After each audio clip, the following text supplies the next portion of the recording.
ಶಿವಮೊಗ್ಗ ಜಿಲ್ಲೆಯ ಮರ್ಲೆ ಗ್ರಾಮ ಪಂಚಾಯಿತಿಯ ಮಣೆನಹಳ್ಳಿಯಲ್ಲಿ ಇವತ್ತಿದ್ದೀವಿ.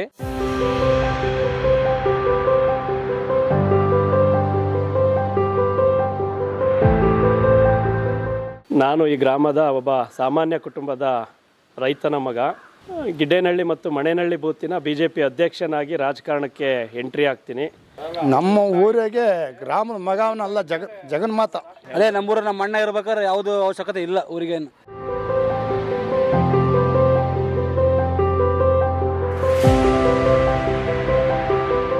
ಎಲ್ಲ ನಾವು ಕೇಳಕ್ಕಿಂತ ಮುಂಚೆ ಎಲ್ಲ ಮಾಡ್ಕೊಟ್ಟಿದ್ದೆ ಸರ್. ಎಲ್ಲ ಮುಗಿಸಿದ್ದಾರೆ. ನೆಕ್ಸ್ಟ್ ಒಂದು ಮೆಂಬರಿಗೆ ಕೆಲಸನೂ ಇಲ್ಲ ಏನೂ.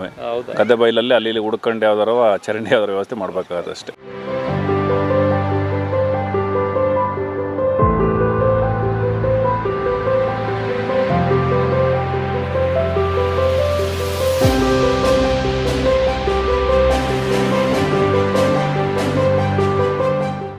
ಶಿವಮೊಗ್ಗ ಜಿಲ್ಲೆಯ ಮರ್ಲೆ ಗ್ರಾಮ ಪಂಚಾಯಿತಿಯ ಮಣೆನಹಳ್ಳಿಯಲ್ಲಿ ಇವತ್ತಿದ್ದೀವಿ. ಇವತ್ತು ಈಗಾಗಲೇ ಇಲ್ಲಿ ಗ್ರಾಮಾಂತರ ಮಟ್ಟದಲ್ಲೂ ಒಂದು ಒಳ್ಳೆ ಕೆಲಸಕ್ಕೆ ಉದಾಹರಣೆ ಅಂತಂದರೆ ಮಣೆನಹಳ್ಳಿ ಗ್ರಾಮ ಅಂತ ಹೇಳ್ಬೋದು. ಈಗ ನೋಡಿರ್ಬೋದು, ಇಲ್ಲಿ ಗ್ರಾಮಸ್ಥರನ್ನ ವಿಚಾರಿಸ್ದಂಗೆ ಒಂದು ಜನಗಳಿಗೆ ಏನು ಮೂಲಭೂತ ಅವಶ್ಯಕತೆ, ನೀರು, ಕುಡಿಯೋ ನೀರು ಮತ್ತು ರಸ್ತೆ ಮತ್ತು ಒಂದು UGD ಒಳಚರಂಡಿ ವ್ಯವಸ್ಥೆ, ಆ ಮಠದಲ್ಲಿ ಇವತ್ತು ಮಣೆನಹಳ್ಳಿ ಗ್ರಾಮದಲ್ಲಿ ನಾವು ನೋಡ್ತಾ ಇರೋಂಗೆ ರಸ್ತೆ ಚೆನ್ನಾಗಿದೆ. ಇಲ್ಲ, ಫುಲ್ ಗುಂಡಿ ಆಗಿತ್ತು. ನಮ್ಮೂರು ಅಧ್ಯಕ್ಷ ಆದಮೇಲೆ ಇಡೀ ಊರಿಗೆ ಒಂದು ತೊಂದರೆ ಏನೂ ಇಲ್ಲ. ಈಗ ಯಾರ ಮುಂದೆ ಯಾರು ನಿಂತರೆ ಎಲೆಕ್ಷನ್ನಿಗೆ ಒಂದು ಕೆಲಸವಿಲ್ಲ, ಆ ರೀತಿ ಕೆಲಸ ಇದ್ದಾವೆ. ಯಾರು ಅಧ್ಯಕ್ಷ? ನಮ್ಮ ME ರಾಜು ಅಂತ. ಹಾಂ, ಇದೇ ಊರು. ಅವರು ಕುಡಿಯೋ ನೀರು ಎಲ್ಲ ಚೆನ್ನಾಗಿದೆ ಸರ್. ಅವ್ರು ಇರ್ಬೇಕಾದ್ರೆ ನಮ್ಗೆ ಯಾವ ಟೆನ್ಷನ್ ಇಲ್ಲ ಊರಲ್ಲಿ. ಆ ಥರ ಅವರು. ಹಾಂ, ಒಬ್ರಿಗೆ ಒಂದು ತೊಂದರೆ ಏನು ಇದ್ರೆ ಎಲ್ಲ ಮಧ್ಯರಾತ್ರಿ ಬರ್ತಾರೆ, ಒಂದು ಫೋನ್ ಮಾಡ್ಯಾರೆ. ಅವ್ರ ಹೊತ್ತಿಗೆ ಫುಲ್ ಒಂದು ರೋಡು, ಒಂದು ಕೆರೆ ಏರಿ ಯಾವುದೂ ಇಲ್ಲ, ಪ್ರತಿಯೊಂದು ಮಾಡಿದ್ದಾರೆ ಸರ್ ಕೆಲಸ. ಇದು ಸ್ಕೂಲಿಗೆ ಡೆವಲಪ್ಮೆಂಟ್ ಏನಾದ್ರು ಇದೆಯಾ? ಭಯಂಕರ ಮಾಡಿದೆ ಸರ್. ಏನು ಸ್ಕೂಲಿಗೆ ಪೇಂಟ್, ಹಿಂಗಡೆ ಇದು ಸಮುದಾಯ ಭವನ, ರಂಗಮಂದಿರ, ಪೈಂಟು ಎಲ್ಲ ಅವ್ರದ್ದು ಸಹ ಮಾಡ್ತಾರೆ. ಏನಿಲ್ಲ ಸರ್. ಅದೇ ನಮ್ಮೂರ ನಮ್ಮ ಅಣ್ಣ ಇರ್ಬೇಕಾದ್ರೆ ಯಾವುದು ಅವಶ್ಯಕತೆ ಇಲ್ಲ ಊರಿಗೇನು. ಅಷ್ಟು ಹೇಳ್ಬಲ್ಲ ಅನ್ನಬೇಕಾದ್ರೆ ಪ್ರತಿಯೊಂದು ಎಲ್ಲ ಇಂಥ ಒಂದು ಏನಾರು ಹೋಯ್ತು ಅಂದರೆ ಬೇಕಾದ್ರೆ ತಂದು ಹಾಕ್ತಾರೆ ಅವ್ರ ದುಡ್ಡಲ್ಲೇ. ಅದೇನು ಬೇಕಾದ್ರೆ ನಾವು ಮಾಡ್ತಾರೆ ಆಮೇಲೆ ಅವರು.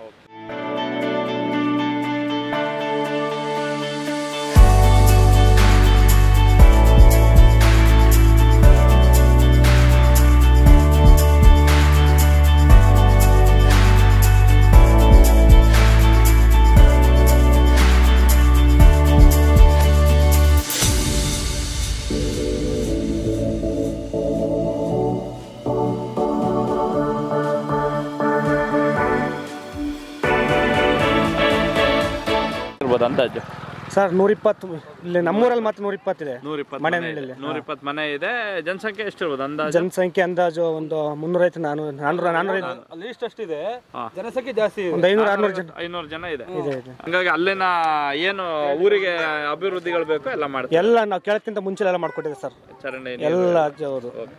ಈಗ ಇದು ಕೆರೆ ಕಟ್ಟೆಗಳಿಗೆಲ್ಲ ರೋಡ್ ಆಗ್ತಾ ಇದೆ, ಅದು ಹೊಸದಾಗಿ ಮಾಡ್ಕೊಟ್ಟಿದ್ದಾರೆ ಈಗ ಕೆರೆಗೆ. ಅದಕ್ಕೆ ಹೌದು. ಈಗ ಗದ್ದೆಗಳೆಲ್ಲ ಚಾನಲ್ ಹೋಗ್ತದೆ, ಒಂದ್ ಕೆರೆಯಿಂದ ಗದ್ದೆಗಳಿಗೆಲ್ಲ ಹಾಯಿಸ್ಕೊಂಡಂಗೆ ನೀರು, ಅದು ಆಗಿದೆ. ಅದು ಮಾಡ್ತಾ ಇದ್ದಾರೆ ಈ ಕೆಲಸ. ಹೌದು ಸರ್. ಸ್ಟಾರ್ಟ್ ಮಾಡಿದ್ದಾರೆ ಅವರು. ಸ್ಟಾರ್ಟ್ ಮಾಡಿದ್ದಾರೆ, ಎಲ್ಲ ಆಗಿದೆ. ಸ್ಟಾರ್ಟ್ ಮಾಡ್ತಾರೆ ಸರ್. ಮಳೆ ಅಂತೂ ಸ್ವಲ್ಪ ನಿಲ್ಸಿದ್ದಾರೆ, ಈಗ ಮಾಡ್ತಾರೆ.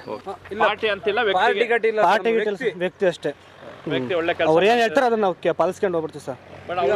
ಅವ್ರು ಹಂಗೆ ಕೆಲಸ ಮಾಡ್ತಾರೆ. ಬಾರಪ್ಪ ಮಾಡಪ್ಪ, ನಾವು ಮಾಡೇ ಮಾಡ್ತೀವಿ.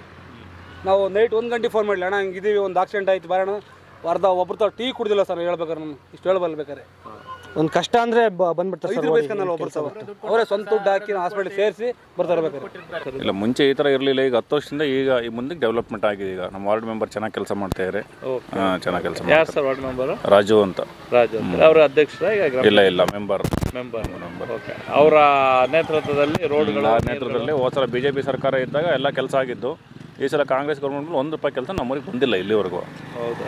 ಕಾಂಗ್ರೆಸ್ ಬಂದ್ಮೇಲೆ ನಿಮಗೆ ಯಾವ ಕೆಲಸನೂ ಆಗಿಲ್ಲ ಇಲ್ಲಿಗೆ. ಆಗಿಲ್ಲ. ಜನ ಯಾರು ಕೇಳ್ತಾ ಇಲ್ವಾ? ಕೇಳಕ್ಕೆಲ್ಲ MLA ವಿಸಿಟೇ ಮಾಡಿಲ್ವಲ್ಲ ಇಲ್ಲಿಗೆ. ನಮ್ಮೂರು ನೋಡೇ ಇಲ್ವಲ್ಲ. ಮಣೆನಹಳ್ಳಿ ಅಂಬಳೆ ಹೋಬಳಿ ಮನೆಯಲ್ಲಿ ಇದೆ ಅಂತ ಮರ್ತಿರ್ಬೇಕು ಅನ್ಸುತ್ತೆ. Okay okay. ಬಟ್ ಈಗ ನಿಮ್ಮ ರಾಜು ಇರೋದು ಈ ಕೆಲಸನೆಲ್ಲ ಮುಗಿಸಿದ್ದಾರೆ, ಎಲ್ಲ ಮುಗಿಸಿದ್ದಾರೆ. ನೆಕ್ಸ್ಟ್ ಬಂದ್ ಮೆಂಬರಿಗೆ ಕೆಲಸನೂ ಇಲ್ಲ ಏನೂ. ಗದ್ದೆ ಬೈಲಲ್ಲಿ ಅಲ್ಲಿ ಇಲ್ಲಿ ಹುಡ್ಕೊಂಡು ಯಾವ್ದಾರ ಚರಂಡಿ ಯಾವ್ದಾರ ವ್ಯವಸ್ಥೆ ಮಾಡ್ಬೇಕಾಗುತ್ತೆ ಅಷ್ಟೇ. ಎಲ್ಲ ರೋಡ್ಗೂ ಚರಂಡಿ ಎಲ್ಲ ರೋಡ್ ಕೆಲಸ ಮಾಡಿದ್ದಾರೆ. ಈಗ ವಾಟರ್ದೊಂದು ಫಿಲ್ಟರ್ ನೀರಿದೊಂದು ನಮ್ಮ ಎದುರುಗಡೆ ಕೃಷಿಯರ್ ಸುದರ್ಶನ್ ಅಂತ ಅವ್ರು ಮಾಡಿಸ್ಕೊಡ್ತಿದ್ದಾರೆ. ಅದು ಆಗ್ತಾರೆ. ಫಿಲ್ಟರ್ ಕುಡಿಯೋ ನೀರಿಂದು ಈಗ ಇದು ಇರಲಿಲ್ಲ ಕುಡಿಯೋ ನೀರು ಇರಲಿಲ್ಲ. ನಾವು ಬೇರೆ ಮರಳ ಇಲ್ಲ ಅದೇ ತಗೊಬರ್ತಾ ಇದ್ದು.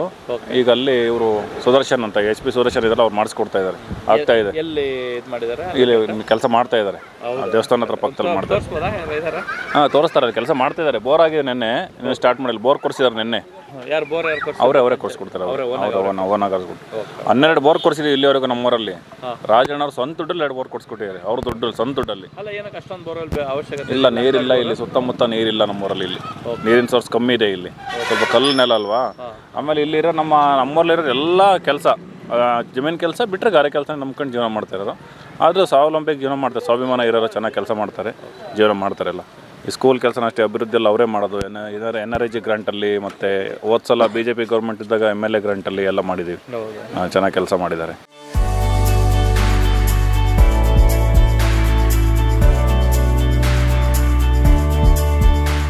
ನಮಗೆ ಎಲ್ಲ ಸೌಲಭ್ಯನೂ ನಮ್ಮ ಗ್ರಾಮ ಪಂಚಾಯತಿ ಸದಸ್ಯರೇ ಎಲ್ಲ ಸೌಲಭ್ಯನೂ ನಮಗೆ ಮಾಡಿಕೊಡ್ತೀರಿ. ನೀರಿನ ವ್ಯವಸ್ಥೆ, ಚೇರಿಂದು, ಮಕ್ಕಳ ಬಗ್ಗೆ ಏನೇ ಒಂದು ಸೌಲಭ್ಯ ಆದರೂ ಅವರೇ ನಮಗೆಲ್ಲ ಮಾಡ್ಕೊಡ್ತಾರೆ. ಸೌಲಭ್ಯ ಅಂದರೆ ನಮಗೆ ಕಟ್ಟಡದ ಇದೆಲ್ಲ ರೆಡಿ ಮಾಡಿಕೊಟ್ಟಾರೆ, ಚೇರ್ ತಂದು ಕೊಟ್ಟಾರೆ ಮಕ್ಕಳಿಗೆ. ಆಮೇಲೆ ಈಗ ನೀರಿನ ವ್ಯವಸ್ಥೆ ಮಾಡಿಕೊಟ್ಟಾರೆ, ಶೌಚಾಲಯಗೆಲ್ಲ ವ್ಯವಸ್ಥೆ ಮಾಡಿಕೊಟ್ಟಾರೆ. ಎಲ್ಲದನ್ನೂ ನಮಗೆ ಮಾಡಿಕೊಟ್ಟಿದ್ದಾರೆ.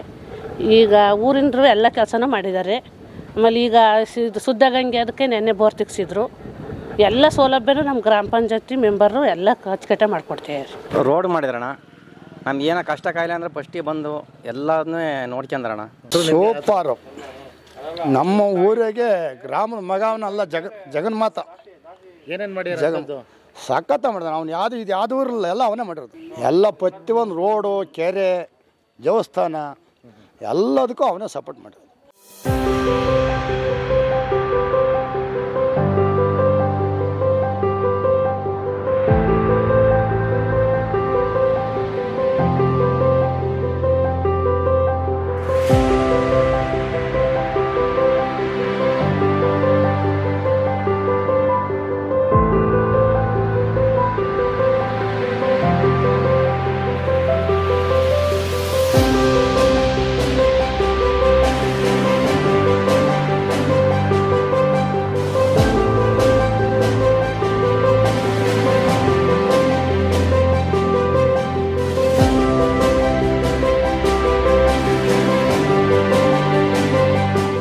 ಶೌಚಾಲಯ ಪೂಜಾರಿಗಳಿಗೆ ಮಾಡಿಕೊಟ್ರದು. ಇದು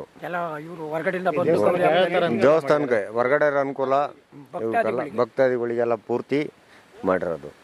ಶೌಚಾಲಯಗಳು ಸ್ಥಾನಕ್ಕೆ ಎಲ್ಲ ಇದೆ ಸರ್. ಎಲ್ಲ ಇದೆ ದೇವಸ್ಥಾನಕ್ಕೋಸ್ಕರ ಮಾಡಿರೋದು. ಈಗ ಅಲ್ಲಿಂದ ದೂರದಿಂದ ಬರ್ತಾರೆ ನಮಗೆ ಪೂಜಾರು ಇದಕ್ಕೆಲ್ಲವ ಹೊರಗಡೆ ಅಂತ ಅವರಿಗೆಲ್ಲವ ಕೈ ಕಾಲು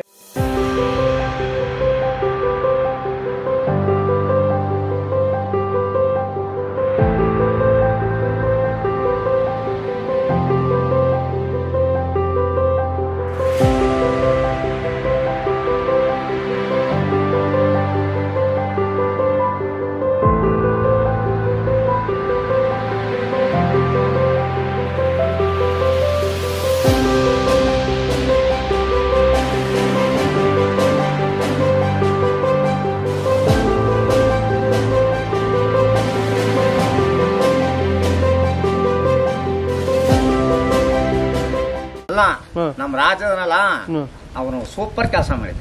ಎಲ್ಲ ಮಾಡಿದ. ನಮ್ಮ ಊರದೆಲ್ಲ ಫುಲ್ ಮುಗಿಸಿದಾನೆ. ಯಾರ ಬೇರೆ ಮೆಂಬರ್ ಆದ್ರೆ ಯಾವ್ದಾರ ಕೆರೆ ಕಟ್ಟಿಗೆ ನಾವು ಹೋಗಿ ಹುಡುಕ್ಬೇಕು. ಊರು ಕೆಲಸ ಏನು ವೇಸ್ಟ್ ಅಂತದಿಲ್ಲ, ಫುಲ್ ಕ್ಲಿಯರ್ ಮಾಡಿದಾರೆ. ನಮಗೆ ಸುತ್ತಮುತ್ತಳಿ ನಮ್ಮೂರೇ ವೇಸ್ಟ್ ಮಾಡೋದು.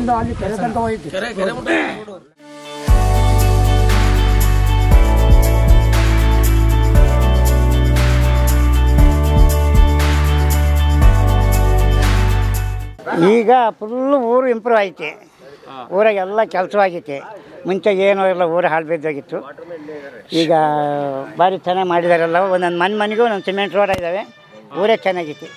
ಕೆರೆ ಕಟ್ಟೆ ಎಲ್ಲ ಕೆಲಸ ಇದೆ. ನೀರು ಹಿಂದೆ ಬೋರ್ಗಳೆಲ್ಲ ನೀರು ಎಷ್ಟೇ ಬೋರ್ ಕೊರ್ಸಿದ್ರು ನೀರು ಬಂದಿರಲಿಲ್ಲ. ಅಲ್ಲಿ ನಮ್ಮ ಮೆಂಬರ್ ರಾಜಣ್ಣ ಅಂತ ಆ ದೇವಸ್ಥಾನದ ಹತ್ರ ಬೋರ್ ಕೊರ್ಸಿರು, ಒಳ್ಳೆ ನೀರು ಬಂದಿದೆ. ಈಗ ಸಬ್ಸೆಂಟ್ ನೀರು ಸಿಗ್ತಾ ಇದೆ, ಫುಲ್ಲು ಆರಾಮಿದೆ. ಊರಲ್ಲಿ ವಿಚಾರಿಸಿ ನೀರಿನ ಬಗ್ಗೆ, ನೀರು ಹೆಂಗೆ ಮೇಂಟೆನೆನ್ಸ್ ಎಲ್ಲ ಹೆಂಗೆ ಮಾಡ್ತಾರೆ ಅಂತ ವಿಚಾರಿಸಿ. ಚೆನ್ನಾಗಿದೆ ನೀರೆಲ್ಲ. ಊರು ಸಿಕ್ಕಾಪಟ್ಟೆ ಅಭಿವೃದ್ಧಿ ಆಗಿದೆ. ಮರಳೆ ಗ್ರಾಮ ಪಂಚಾಯತಿಲಿ ಮಣೇನಹಳ್ಳಿ ಅನ್ನೋದು ಸುವರ್ಣ ಗ್ರಾಮ ಅನ್ನೋಕ್ಕೆ ಹೇಳೋಕ್ಕೆ ಇಷ್ಟಪಡ್ತೀವಿ.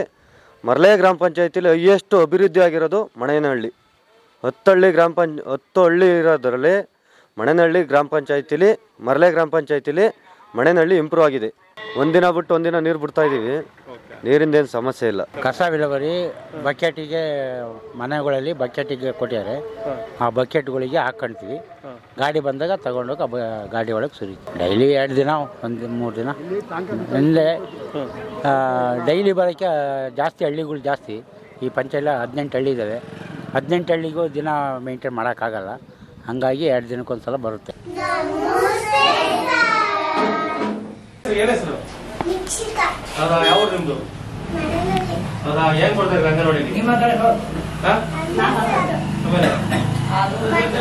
ರುಕ್ಮಿಣಿ ಅಂತ ಮಾಧುರಿ ಗ್ರಾಮ ಆಗಿದೆ. ಬೇರೆ ಏನು ತೊಂದರೆ ಇಲ್ಲ, ಎಲ್ಲ ಚೆನ್ನಾಗಿದೆ. ನೀರಿನ ಮನೆ ವ್ಯವಸ್ಥೆ, ರೋಡು, ರಸ್ತೆ, ಲೈಟು ಎಲ್ಲ ಚೆನ್ನಾಗಿದೆ. ಅಯ್ಯೋ ಸೂಪರ್ ಮ್ಯಾನ್, ಒಳ್ಳೆ ವ್ಯಕ್ತಿ. ಬಡವ್ರ ಬಗ್ಗರಿಗೆಲ್ಲ ಸಹಾಯ ಮಾಡ್ತಾರೆ.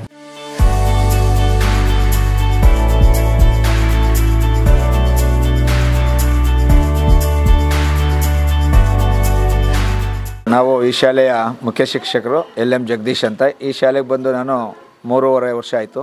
ಈ ಊರಿನ ಗ್ರಾಮದಲ್ಲಿ ಏನೇ ಕೆಲಸ ಇದ್ದರೂ ಎಲ್ಲ ಕೆಲಸಗಳನ್ನು ಸಹ ಚೆನ್ನಾಗಿ ಇಲ್ಲಿ ನಮ್ಮ ಸದಸ್ಯರಾದಂಥ ರಾಜು ಎಮ್ಮಿ ಅವರು ಗ್ರಾಮ ಪಂಚಾಯತಿ ಸದಸ್ಯರು ಹಾಗೂ ನಮ್ಮ ಶಾಲೆ SDMC ನಾವು ಅವ್ರನ್ನೂ ಸಹ ಸದಸ್ಯರಾಗಿ ಆಯ್ಕೆ ಮಾಡ್ಕೊಂಡಿದ್ದೀವಿ.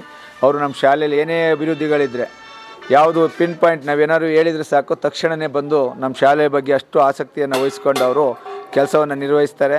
ಈಗ ಕಾಂಪೌಂಡ್ ಈಗ ಮಳೆಗಾಲದಲ್ಲಿ ಬಿದ್ದೋಗಿತ್ತು, ಅದನ್ನು ಸಹ ಈ ವರ್ಷ ಕಾಂಪೌಂಡನ್ನು ಸಹ ಮಾಡಿಕೊಡ್ತಾ ಇದ್ದಾರೆ. ಜೊತೆಗೆ ಲಾಸ್ಟ್ ಟೈಮಲ್ಲಿ ನಾವಿಲ್ಲಿ ಪ್ರತಿಭಾ ಕಾರಂಜಿಯನ್ನು ನಡೆಸಿದ್ದು ಕ್ಲಸ್ಟರ್ ಮಟ್ಟದ್ದು. ಅದಕ್ಕೂ ಸಹ ಅಡ್ವಾನ್ಸಾಗಿ ಅವರು ನಮ್ಮ ಎಲ್ಲ ರೂಮ್ಗಳಿಗೂ ಟೈಲ್ಸು ಮತ್ತು ಕಾರಿಡಾರಿಗೂ ಟೈಲ್ಸನ್ನು ಹಾಕ್ಕೊಟ್ರು. ಅವ್ರು ಸ್ವಂತ ತಕ್ಷಣ ಹಾಕ್ಕೊಟ್ಟು ಕೊನೆಗೆ ಅವರು ಅನುದಾನವನ್ನು ಬಿಡುಗಡೆ ಮಾಡಿಕೊಂಡ್ರು. ನಾವೇನೇ ಕೇಳಿದ್ರು ಸಾಕು, ತಕ್ಷಣ ಅವರು ಶಾಲಾ ಅಭಿವೃದ್ಧಿ ಬಗ್ಗೆ ಹೆಚ್ಚಿನ ಆಸಕ್ತಿಯನ್ನು ವಹಿಸ್ತಾರೆ. ಅವರು ಈ ಊರಿನಲ್ಲೂ ಸಹ ಅಷ್ಟೇ. ಈ ಊರು ಈ ಸುತ್ತಮುತ್ತಲಿನಲ್ಲಿ ಮರಳೆ ಗ್ರಾಮ ಪಂಚಾಯತಿಯಲ್ಲಿ ಎಲ್ಲ ಊರುಗಳು ನೋಡಿದರೆ ಆ ಊರಿಗಿಂತ ಇದು ಸುಂದರವಾದ ಗ್ರಾಮವಾಗಿ ನಿರ್ಮಾಣ ಮಾಡಿರೋವಂಥದ್ದು. ಏನೇ ಕಾಂಕ್ರೀಟ್ ರಸ್ತೆಗಳು ಕಾಂಕ್ರೀಟ್ ಆಗಿರ್ಬೋದು, ನಮ್ಮ ಶಾಲಾವರಣದಲ್ಲೂ ಸಹ ಕಾಂಕ್ರೀಟ್ ಹಾಕ್ಕೊಟ್ಟಿದ್ದಾರೆ. ನಾವೇನೇ ಕೇಳಿದರು, ಈಗ ನಮಗೆ ಜೊತೆಗೆ ಬಿಸಿ ಊಟದ್ದು ಅಡುಗೆ ಕೋಣೆಯನ್ನು ಮಾಡಿಕೊಡ್ತಾ ಇದ್ದಾರೆ NRIGಯಿಂದ. ಹಾಗಾಗಿ ಅದು ನಿರ್ಮಾಣದ ಹಂತದಲ್ಲಿದೆ. ಹಾಗಾಗಿ ಅವರು ಒಳ್ಳೆ ಕೆಲಸಗಳನ್ನು ಮಾಡ್ತಾರೆ. ನಾವು ನಮ್ಮ ಶಾಲೆಯಲ್ಲಿ ಸಹ ಅವರು ಏನೇ ಕೆಲಸ ಕಾರ್ಯಗಳಿದ್ದರೆ ಅಚ್ಚುಕಟ್ಟಾಗಿ ಮಾಡಿಕೊಡುತ್ತಾರೆ.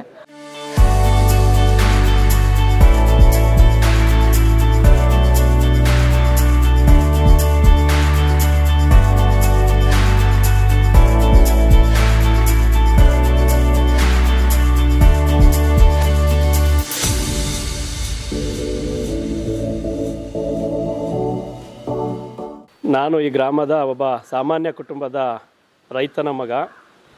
2003ರಲ್ಲಿ BJP ಪಾದಾರ್ಪಣೆ ಮಾಡಿ ಗಿಡ್ಡೇನಹಳ್ಳಿ ಮತ್ತು ಮಣೇನಹಳ್ಳಿ ಬೂತಿನ BJP ಅಧ್ಯಕ್ಷನಾಗಿ ರಾಜಕಾರಣಕ್ಕೆ ಎಂಟ್ರಿ ಆಗ್ತೀನಿ. ಅಲ್ಲಿಂದ ಇಲ್ಲಿವರೆಗೂ ಕೂಡ ನಾನೊಬ್ಬ BJPಯ ಸಾಮಾನ್ಯ ಕಾರ್ಯಕರ್ತನಾಗಿ ಕೆಲಸ ಮಾಡ್ತಿದ್ದೀನಿ.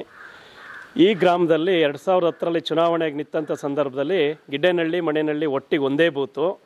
ಆ ಬೂತಲ್ಲಿ ಮೊದಲಿಗೆ ಚುನಾವಣೆಗೆ ನಿಂತಂಥ ಸಂದರ್ಭದಲ್ಲಿ ನಾನು 45 ಒಟ್ಟಲ್ಲಿ ಪರಾಜಿತಗೊಂಡ ಅಂಥ ಸಂದರ್ಭದಲ್ಲೂ ಕೂಡ ಈ ಒಂದು ಗ್ರಾಮದ ಪರಿಸ್ಥಿತಿ ಹೇಗಿತ್ತು ಅಂದರೆ, ಪಂಚಾಯಿತಿ ಭೂಪಟದಲ್ಲೇ ಮಣೇನಹಳ್ಳಿಯನ್ನು ಹೆಸರಿರಲಿಲ್ಲ. ಗಿಡ್ಡೇನಹಳ್ಳಿಯನ್ನು ವಾರ್ಡ್ ಜೊತೆ ಮಣೇನಹಳ್ಳಿ ಮರ್ಜಾಗಿತ್ತು. ಅದನ್ನು ಒಂದು ಹೋರಾಟ, ಗ್ರಾಮಸ್ಥರ ಸಪೋರ್ಟಿಂದ ಒಂದು ಹೋರಾಟವನ್ನು ಮಾಡಿ ಮಣೇನಹಳ್ಳಿಯನ್ನು 4ನೇ ವಾರ್ಡ್ ಆಗಿ ಹೆಸರು ಬರುವಂತೆ ಮಾಡಿ ಈ ಮಣೇನಹಳ್ಳಿಗೆ ಸಪ್ರೇಟ್ ಬೂತನ್ನು ಮಾಡಿಸ್ಕೊಂಡು ಬರುವಂಥದ್ರಲ್ಲಿ ಗ್ರಾಮಸ್ಥರು ಮತ್ತು ನಂದು ಪ್ರಮುಖ ಪಾತ್ರ ಅಂತ ಹೇಳಲಿಕ್ಕೆ ಇಷ್ಟಪಡ್ತೀನಿ. ಅದಾದ ನಂತರ ಸೋತರೂ ಕೂಡ ಈ ಊರಲ್ಲಿ ಒಂದೇ ಒಂದು ನಲ್ಲಿ ಕೂಡ ಇರಲಿಲ್ಲ. ಈ ಊರಿಗೆ ಕುಡಿಯೋ ನೀರಿಗೆ ಕಷ್ಟ ಅಂದರೆ ಅಷ್ಟಿಷ್ಟಲ್ಲ. ನಮ್ಮದೊಂದಲ್ಲೊಂದು ಚಲೋ ಕರೆ ಬಾವಿ ಅಂತ ಕರೆಯೋರು. ಆ ಬಾವಿಯಿಂದ ನೀರು ತತ್ತಿದ್ರು. ಏನಾದ್ರು ಮಾಡಿ ಅಲ್ಲಿ ನೀರು ಸಿಗುತ್ತೆ ಅಂತೇಳಿ ಊರವರೆಲ್ಲ ಒಟ್ಟು ಸೇರಿ ಅಲ್ಲೊಂದು ಬಾವಿಯನ್ನು ಅವತ್ತಿಗೆ ZP ಮೆಂಬರ್ ಆಗಿದ್ದಂಥ ಮುಗುಳಳ್ಳಿ ನಿರಂಜಣ್ಣನವರ ಸಹಕಾರದಿಂದ ಅಲ್ಲೊಂದು ಬಾವಿ ಮಾಡಿ 1 ವರ್ಷ ಊರಿಗೆ ಅದರಲ್ಲಿ ನೀರಲ್ಲಿ ಪ್ರಯತ್ನ ಮಾಡೋದು. ಅದಾದ ನಂತರ BJP MLA ಅವ್ರ ಕಡೆಯಿಂದ ಅನುದಾನವನ್ನು ತಂದು ಒಂದು 10 ಬೋರನ್ನು ಕೊರೆಸಿದ್ದು. ಯಾವ ಬೋರಲ್ಲೂ ಕೂಡ ನಮ್ಮಲ್ಲಿ ನೀರೇ ಬರ್ತಾಯಿಲ್ಲ. ನಾವೆಷ್ಟು ದೇವ್ರು ಬೇಡಿದ್ರು ನೀರು ಬರ್ತಾಯಿಲ್ಲ. ನಮಗೊಂದು ಆಸೆ ಇದ್ದಿದ್ದು ಸಾಕಪ್ಪ ನೀರು ಕೊಟ್ಬಿಟ್ಟ ಪುಣ್ಯಾತ್ಮ ಅನ್ನೋ ಹೆಸರು ತಗೋಬೇಕು ಅಂದಿದ್ದು ಅನ್ನೋ ಆಸೆನ ಈಡೇರಲಿಲ್ಲ. ಆದರೆ ಮತ್ತೆ ನಮ್ಮ ಪ್ರಯತ್ನದಲ್ಲಿ ಏನಾರು ಆಗಲಿ, ಸರ್ಕಾರ ದುಡ್ಡಲ್ಲಿ ನೀರು ಬರ್ತಿಲ್ಲ, ದೇವರೇ ನನ್ನ ಶ್ರಮದ ದುಡ್ಡಲ್ಲಿ ಬೋರ್ ಕೊರೆಸ್ತೀನಿ, ಏನಾದರೂ ನೀರು ಸಿಕ್ಕಿ ಎಲ್ಲ ಖುಷಿ ಪಡಬೇಕು ಜನ ಅನ್ನೋ ಮಟ್ಟಕ್ಕೆ ಬೋರ್ ಹೊಡೆಸಿದಾಗ ಎಲ್ಲ ಬೋರಲ್ಲೂ ಸ್ವಲ್ಪ ನೀರಿತ್ತು. ಅದಾದ ನಂತರ ನಮ್ಮೂರು ಶೆನ್ಮೆ ದೇವಸ್ಥಾನ ಹತ್ರ ಬೋರ್ ನನ್ನ ಸ್ವಂತ ವೈಯಕ್ತಿಕವಾಗಿ ಬೋರ್ ಕೊರೆಸಿದಾಗ ಅದರಲ್ಲೊಂದು 2 ಇಂಚ್ ನೀರು ಸಿಕ್ಕಿ ಇವತ್ತು ಸಮೃದ್ಧಿ ಇಲ್ಲದೆ ಹೋದರೂ ಕೂಡ ಸಾಕಪ್ಪ ಅನ್ನೋ ಮಟ್ಟಕ್ಕೆ ಪಬ್ಲಿಕ್ ನೀರು ಸಿಗ್ತದೆ ಜನಗಳಿಗೆ ಅನ್ನೋ ತೃಪ್ತಿ ಕೂಡ ನನಗಿದೆ. ಇನ್ನೂ ಕೂಡ ಅದು ಹೆಚ್ಚಿಗೆ ಆಗಲಿ. ಈಗ ಜಲಜೀವನ್ ಏನು ಮೋದಿಯವರ ಕಾನ್ಸೆಪ್ಟ್ ಇದೆ, ಈ ಒಂದು ಜಲಜೀವನ್ನು ಎಲ್ಲ ಜನಗಳಿಗೆ ಸಹಕಾರಿ ಆಗುವ ರೀತಿಯಲ್ಲಿ ಈಗ ಅಲ್ಲೊಂದು ಓವರ್ ಟ್ಯಾಂಕ್ ಮಾಡಿ ಭದ್ರಾ ಯೋಜನೆ ನೀರು ತಂದು ಕೂಡ ಪ್ರಯತ್ನ ಮಾಡ್ತಿದ್ದಾರೆ. ಅದಾದರೆ ನಿರಂತರ ನೀರು ಸಿಗುತ್ತೆ ಅನ್ನೋ ಒಂದು ಆಶಯ ನನಗಿದೆ. ಮತ್ತು ನಾನೊಬ್ಬ BJPಯ ಅಪ್ಪಟ ಕಾರ್ಯಕರ್ತ. ನನ್ನ ಓಟ್ ಶುರುವಾಗಿರೋದು BJP, ನನ್ನ ಉಸಿರು ಕೊನೆಗೊಳ್ಳುವವರೆಗೂ ನಾನು BJPನ ಯಾವುದೇ ಅಧಿಕಾರದ ಆಸೆಗೆ ಇಷ್ಟಪಡುವಂಥವನಲ್ಲ. ಮತ್ತು ನನ್ನ ಒಂದು ಈ ಏಳಿಗೆಗೆ ನನ್ನ ಗ್ರಾಮಸ್ಥರೇ ಪ್ರಮುಖರು. ಮೊದಲಿಗೆ ನನ್ನ ಗ್ರಾಮಸ್ಥರು ಯುವಕರು, ಸೆಕೆಂಡ್ ನಾನು ಅಂತ ಹೇಳಲಿಕ್ಕೆ ಇಷ್ಟಪಡ್ತೀನಿ. ಈಗ 2 ಬಾರಿ 2015, 2020ರಲ್ಲಿ ಏನು ಚುನಾಯಿತ ಪ್ರತಿನಿಧಿ ಆದೆ, ಒಂದೇ ಒಂದು ಕಾಂಕ್ರೀಟ್ ರೋಡ್ ನಮ್ಮೂರಲ್ಲಿ ಇರಲಿಲ್ಲ. ನೀವು ಯಾರನ್ನಾರು ಕೇಳಿ ನೋಡಿ, ಯಾವುದೇ ವ್ಯಕ್ತಿಪರ ಅಂತ ಹೇಳಲ್ಲ, ಒಂದು ಕಾಂಕ್ರೀಟ್ ರೋಡ್ ನಮ್ಮೂರಲ್ಲಿ ಇರಲಿಲ್ಲ. ನರೇಗಾ ಯೋಜನೆಯನ್ನು ಉಪಯೋಗಿಸ್ಕೊಂಡು ಆ ಉಪಯೋಗದಿಂದ ಎಲ್ಲ ಊರಿಗೂ ಎಲ್ಲ ರಸ್ತೆಗಳನ್ನು ಕೂಡ ಅದರಲ್ಲಿ ಮಾಡಿರೋಕ್ಕಂಥದ್ದು. 30 ಲಕ್ಷದ ಮಾತ್ರ MLA ಗ್ರ್ಯಾಂಟು ನಮ್ಮೂರಿಗೆ ಬಂದಿರೋಕ್ಕಂಥದ್ದು. ಇನ್ನೆಲ್ಲ ಗ್ರಾಮ ಪಂಚಾಯಿತಿಯ ಗ್ರ್ಯಾಂಟ್ ಅಂತ ಹೇಳಲಿಕ್ಕೆ, ಒಂದು ಗ್ರಾಮ ಪಂಚಾಯಿತಿಯ ಸದಸ್ಯನಾಗಿ ಏನು ಮಾಡ್ಬೋದು ಅನ್ನೋದಕ್ಕೆ ಉದಾಹರಣೆ ಆಗಿದ್ದೀನಿ. ಇದನ್ನು ನಾನು ಯಾವ TVಯಲ್ಲೂ ಕೂಡ ಸಂದರ್ಶನವನ್ನು ಕೊಟ್ಟಿಲ್ಲ. ಈಗ ಏಕೆ ಹೇಳ್ತಿದ್ದೀನಿ ಅಂದರೆ, ಪ್ರತಿ ಗ್ರಾಮದಲ್ಲಿ ನನ್ನ ಏನು ಸ್ನೇಹಿತರು ಪಂಚಾಯಿತಿ ಮೆಂಬರ್ ಆಗಿ ಗೆದ್ದು ಬಂದರು, ಅವರೆಲ್ಲರ ಅಜೆಂಡಾ ಒಂದೇ, ಮಣೆನಳ್ಳಿ ಥರ ರಾಜಣ್ಣರ ಥರಕ್ಕೆ ನಾವು ಕೆಲಸ ಮಾಡಬೇಕು, ರಾಜು ಥರಕ್ಕೆ ನಾವು ಕೆಲಸ ಮಾಡಬೇಕು ಅಂತ ಪ್ರತಿ ಗ್ರಾಮದಲ್ಲೂ ಕೂಡ 2-3 ರಸ್ತೆಗಳು ಈಗೀಗ ಶುರುವಾಗಿ ಕೆಲಸ ಪೂರ್ಣಗೊಂಡಿದೆ. ಅದೊಂದು ನನಗೆ ಹೆಮ್ಮೆಯ ವಿಷಯ. ಯಾಕಂದರೆ ನಮ್ಮಪ್ಪ ಏನು ರಾಜಕಾರಣಿ ಅಲ್ಲ, ನಮ್ಮ ಅಜ್ಜ ರಾಜಕಾರಣಿ ಅಲ್ಲ, ಸಾಲದಕ್ಕೆ ನಮ್ಮ ಗ್ರಾಮದವರೇ ರಾಜಕಾರಣಿಗಳು ಯಾರೂ ಇಲ್ಲ. ಇದೊಂದು 200 ಮನೆ 100 ಮನೆ ಇರುವಂಥ ಗ್ರಾಮ, 200 ವೋಟರ್ಸು. ಹಿಂದೆ 60-70 ಮನೆ ಇತ್ತು, ಈಗ 100 ಮನೆ ಗ್ರಾಮ ಆಗಿದೆ, 500 ಮತದಾರರಿಗೆ ಬಂದಿದ್ದೀವಿ. ಆ 200 ವೋಟರ್ಸ್ ಇರೋ ಸಂದರ್ಭದಲ್ಲಿ ಯಾವುದೋ ಊರವ್ರು ಗೆಲ್ಲವರು, ನಮ್ಮೂರವ್ರು ಸುಮ್ಮನೆ ಆ ಬೂತಿಗೆ ಹೋಗಿ ಓಟ್ ಹಾಕಿ ಬರಬೇಕು, ಅವ್ರು ಬಂದರೆ ನಮಸ್ಕಾರ ಮಾಡಬೇಕು, ಆ ಪರಿಸ್ಥಿತಿ ಇತ್ತು. ಅವರ ಎಲ್ಲರ ಆ ದೇವ್ರು ಬೇಡಿದಂಥ ಅವರೆಲ್ಲರ ಕಷ್ಟದ ಪರಿಣಾಮವಾಗಿ ಅಂಬಳೆ ಹೋಬಳಿಯಲ್ಲಿ ಒಬ್ಬ ಸಾಮಾನ್ಯ ಕುಟುಂಬದವನು, ಮಣೆನಳ್ಳಿ ಅಂದರೆ ಮಾದರಿ ಗ್ರಾಮ, ಏನು ಹಿಂದೆ ಹಿಂದುಳಿದು ತೆಗಳಿಕೆಗೆ ಉದಾಹರಣೆ ಆಗಿದ್ದಂಥ ಗ್ರಾಮ ಇವತ್ತು ಹೊಗಳಿಕೆಗೆ ಗ್ರಾಮ ಯಶಸ್ವಿ ಆಗಿರೋದಕ್ಕೆ ಕಾರಣ ನನ್ನೆಲ್ಲ ಯುವಕರುಗಳು, ನನ್ನೆಲ್ಲ ಅಣ್ಣ ತಮ್ಮಂದಿಗ ಗ್ರಾಮಸ್ಥರುಗಳು ಅವರ ಶಕ್ತಿ ಮೀರಿ ಆದಂಥ ಈ ಕೆಲಸ ಅಂತ ಹೇಳ್ತಾ, ನನಗೆ ಮತ್ತೇನು ಗ್ರಾಮ ಪಂಚಾಯಿತಿಗೆ ನಿಲ್ಲಬೇಕು ಅಥವಾ ಜಿಲ್ಲಾ ಪಂಚಾಯಿತಿಗೂ ನಿಲ್ಲಬೇಕು ಅನ್ನೋದು ನನ್ನ ಆತ್ಮಸಾಕ್ಷಿಯಾಗೂ ಆಸೆಯ ಅಜೆಂಡವಲ್ವೇ ಅಲ್ಲ. ಜನಗಳ ಅಭಿಪ್ರಾಯವಿದ್ದು ನಾನು ಉತ್ತಮ ವ್ಯಕ್ತಿ, ಅವನು ನ್ಯಾಯ ಕೊಡ್ತಾನೆ ಆ ಸ್ಥಾನಕ್ಕೆ ಅಂತ ಅವರ ಒಪ್ಪಿದ್ರು ಮಾತ್ರ ಆ ಸ್ಥಾನಕ್ಕೆ ಮತ್ತೆ ಬರ್ತೀನಿ. ಇಲ್ಲ ಅಂದರೆ ಸಮಾಜದ ಕೆಲಸ ಮಾಡಲಿಕ್ಕೆ ಏನು ರಾಜಕಾರಣಿನೇ ಆಗಿರಬೇಕಿಲ್ಲ. ಗ್ರಾಮ ಪಂಚಾಯಿತಿಯಿಂದ ಸಿಗುವಂಥದ್ದು ಆರ್ತಿಗೋ ಕೀರ್ತಿಗೋ ಒಂದು ಗ್ರ್ಯಾಂಟಿನ ಮನೆ ಬಿಟ್ಟರೆ ಶೌಚಾಲಯ. ಇನ್ನು ಮಾಡಬೇಕಾರಂಥ ಕೆಲಸ ಟೇಷನ್ನು, ಹಾಸ್ಪಿಟ್ಲು, ತಲೆಕಾಪಿತು, ಅದೇನಿದ್ರು ಚಿಕ್ಕಮಂಗ್ಳೂರು. ಅದಕ್ಕೆ ರಾಜಕಾರಣಿನೇ ಆಗಿರಬೇಕು ಅಂತಿಲ್ಲ. ಸಾಮಾಜಿಕದಲ್ಲಿ ತೊಡಸ್ಕೊಳ್ತೀವಿ, ಸಾಮಾಜಿಕ ಕ್ಷೇತ್ರದಲ್ಲಿ ಅನ್ನೋ ಆಸೆ ಭಾವನೆ ಇದ್ದರೆ ಮಾತ್ರ ಸಾಧ್ಯ ಅಂತ ಹೇಳ್ತಾ, ನನ್ನೆಲ್ಲ ಗ್ರಾಮಸ್ಥರುಗಳಿಗೆ ಮತ್ತೊಮ್ಮೆ ಅಭಿನಂದನೆಯನ್ನು ಹೇಳ್ತಾ, ನಾನೀಗಾಗಲೇ BJPಯಲ್ಲಿ ಪಕ್ಷನೂ ಕೂಡ ನನಗೆ ಹಲವಾರು ಹುದ್ದೆಗಳನ್ನು ಕೊಟ್ಟಿದೆ. ಪಕ್ಷದ ಹುದ್ದೆ, ಅದು ಅಧಿಕಾರವಲ್ಲ, ಜವಾಬ್ದಾರಿ. ಈ ಒಂದು 2003ರಲ್ಲಿ ಬೂತ್ ಅಧ್ಯಕ್ಷ ಆದ ನಂತರ 2006ಕ್ಕೆ ಯುವ ಮೋರ್ಚಾ ಅಧ್ಯಕ್ಷನಾದೆ ಹೋಬಳಿಗೆ, ತದನಂತರ ರೈತ ಮೋರ್ಚಾ ಅಧ್ಯಕ್ಷನಾದೆ. ಅದಾದ ನಂತರ 2010ರಲ್ಲಿ ನಿರಂಜನ್ ಅವ್ರ ಚುನಾವಣೆಯಲ್ಲಿ ಜಿಲ್ಲಾ ಪಂಚಾಯಿತಿ ಉಸ್ತುವಾರಿಯನ್ನು ಕೊಟ್ಟರು ಕೆಲವು ಗ್ರಾಮಗಳಿಗೆ. ಅದಾದ ನಂತರ ಅಂಬಳೆ ಹೋಬಳಿಯ ಪ್ರಧಾನ ಕಾರ್ಯದರ್ಶಿಯಾದೆ. ಅದಾದ ನಂತರ 2014ರಲ್ಲಿ ಅಂಬಳೆ ಹೋಬಳಿಯ ಅಧ್ಯಕ್ಷನಾದೆ. ಅದಾದ ತದನಂತರ ಹಿಂದುಳಿದ ಮೋರ್ಚಾದ ತಾಲೂಕು ಅಧ್ಯಕ್ಷನಾದೆ.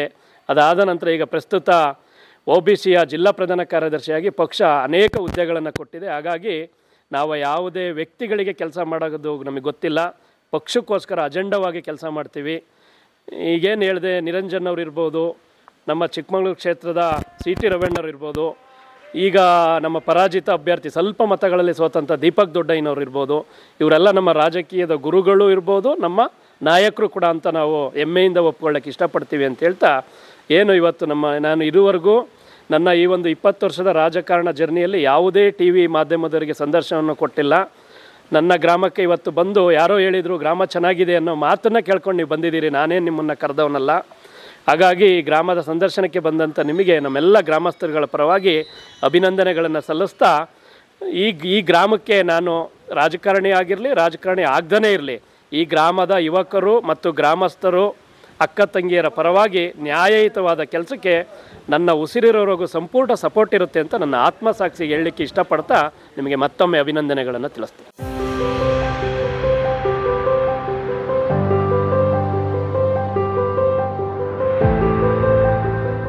ನಾನು ಈ ಗ್ರಾಮದ ಒಬ್ಬ ಸಾಮಾನ್ಯ ಕುಟುಂಬದ ರೈತನ ಮಗ. ಗಿಡ್ಡೇನಹಳ್ಳಿ ಮತ್ತು ಮಣೇನಹಳ್ಳಿ ಬೂತಿನ BJP ಅಧ್ಯಕ್ಷನಾಗಿ ರಾಜಕಾರಣಕ್ಕೆ ಎಂಟ್ರಿ ಆಗ್ತೀನಿ. ಸೂಪರು. ನಮ್ಮ ಊರಿಗೆ ಗ್ರಾಮದ ಮಗವನಲ್ಲ, ಜಗನ್ಮಾತ. ಅದೇ ನಮ್ಮೂರ ನಮ್ಮ ಅಣ್ಣ ಇರ್ಬೇಕಾದ್ರೆ ಯಾವುದು ಅವಶ್ಯಕತೆ ಇಲ್ಲ ಊರಿಗೇನು.